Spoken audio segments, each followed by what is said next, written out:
Falando então da primeira grande viagem missionária de Paulo, observem este mapa que eu estou colocando aí para vocês e veja que eles partem da cidade de Antioquia. Então percebam que eles saem aqui de Antioquia, vão até essa ilha de Chipre, passam por Pafos e vão a Perge. E por aqui eles vão passando e implantando muitas igrejas. Essa região aqui que eu estou mostrando para vocês é a região da Galácia, daí onde vem a carta aos Gálatas, porque finalizando essa primeira viagem missionária, algumas dúvidas começam a surgir, como que se os cristãos gentios que estavam se convertendo ali naquelas viagens missionárias, se eles precisavam seguir as leis judaicas ou não. Este era um ponto muito interessante que começou a gerar um certo tipo de dúvida. E quando eles finalizam a primeira viagem missionária, é convocado o primeiro grande concílio. E nesse primeiro grande concílio, com Paulo, com Barnabé e outros discípulos de Jesus, fica decidido que os cristãos gentios que se convertessem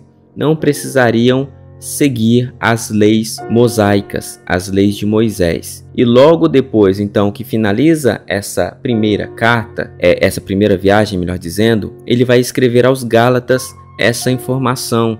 Como eu havia dito, Barnabé era uma pessoa de família abastada, de família rica. E provavelmente nessa primeira viagem missionária, Barnabé que faz o custeio das necessidades básicas. E logo na primeira viagem, aqui em Perge, João Marcos viu que não era tão fácil assim seguir o evangelho, e ele fica doente e abandona tanto Paulo e Barnabé. E nessa primeira viagem missionária estavam só os três, mas finaliza somente os dois nessa grande comissão. Por que eu estou falando aqui de João Marcos? Porque na segunda viagem missionária, quando logo eles desejam fazer novamente a segunda viagem, Barnabé quer levar o seu sobrinho novamente, João Marcos. E Paulo diz assim que não vai levar ele, porque ele o havia abandonado na primeira viagem. E é nesse momento que Paulo tem uma discussão muito ferrenha com Barnabé, e os dois se separam. Um vai para um lado e Paulo segue para outro. Então nesta nova viagem, neste mapa que eu estou mostrando para vocês, que é a segunda viagem missionária, Paulo está sozinho. E estando sozinho, agora ele precisa trabalhar para custear suas viagens, porque não tem mais o dinheiro de Barnabé. Então ele vai sair novamente dessa região da Antioquia e vai fazer todo o caminho. Ele passa da Antioquia, passando por Tarso, e inicia visitando aquelas cidades que ele já havia implantado, da região da Galácia, e depois ele vem a Troade. É neste momento que Paulo, quando ele estava aqui na cidade de Antioquia, da Pisídia, que ele deseja ir para a Ásia. A Bíblia fala que ele foi impedido de ir para aquela região da Ásia. E ele logo entende que era o Espírito Santo que estava impedindo ele de avançar para aquela região. É neste momento que ele tem uma visão de um jovem. Aquele jovem diz assim: passa a Macedônia e nos ajude. E então ele entende que o seu ministério deveria ser anunciado na região da Europa e não da Ásia. Ele então passa a região da Macedônia e vai até Filipos, passa na região da Bereia e depois Paulo chega aqui até na cidade de Atenas. Quando ele chega na cidade de Atenas, ele vê que Atenas era a capital do mundo filosófico. E Paulo estudou filosofia a sua vida toda, né? E ele tenta anunciar Cristo de uma maneira mais filosófica. E para surpresa de Paulo, havia poucas conversões, pouquíssimas pessoas se aderiram ao evangelho.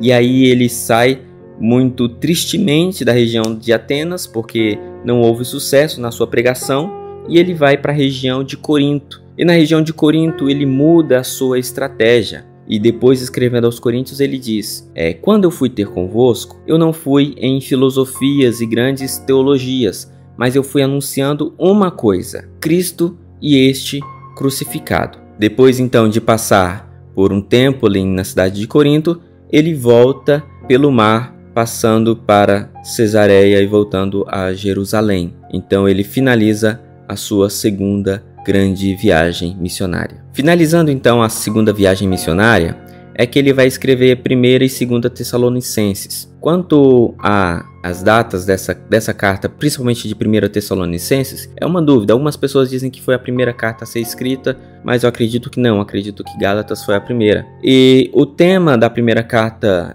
aos Tessalonicenses é para orientar os irmãos a ficarem firmes no Evangelho. Terminando logo a segunda viagem missionária, ele inicia a sua 3ª viagem. Então aqui nós vemos que ele já escreveu Gálatas e 1ª e 2ª Tessalonicenses. As outras cartas serão a partir deste momento, onde ele vai passando pelas cidades e quando vê a necessidade de escrever uma carta, ele vai e o faz. Então, novamente, a 3ª viagem missionária, ele passa pelas cidades que ele havia implantado. Então, ele visita todas aquelas primeiras cidades da Galácia, passa depois pela região da Macedônia, onde ele implantou essas igrejas na 2ª viagem missionária, e depois chega aqui na cidade de Éfeso, que ele já havia implantado uma igreja. Neste momento, na cidade de Éfeso, é que ele vai escrever a carta aos Coríntios, da região da Macedônia. É também nesse mesmo momento, na região de Éfeso, que ele vai escrever sua carta aos Romanos. E ele começa um grande retorno de volta para a região de Jerusalém. Então, quando ele chega aqui,